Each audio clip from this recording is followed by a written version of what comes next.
చాలా మంది గ్రహించవలసిన విషయం ఏంటంటే విధేయత లేనటువంటి భక్తి వ్యర్థమైపోతుంది. దేవుడు తన యందు విధేయత కలిగిన వారిని ఆశీర్వదించడానికి చూస్తాడు.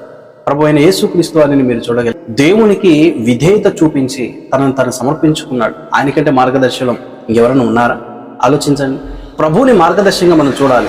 అందుకే పౌలు భక్తుడు అంటాడు, నేను క్రీస్తు పోలిన ప్రకారంగా మీరు నన్ను పోలి నడుచుకోండి.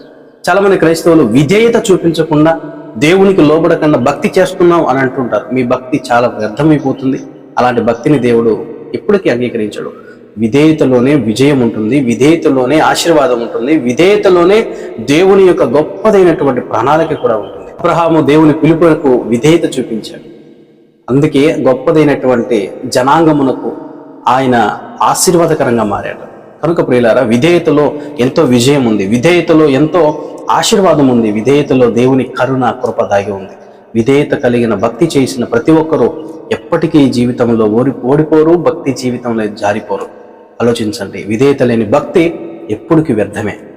God bless you.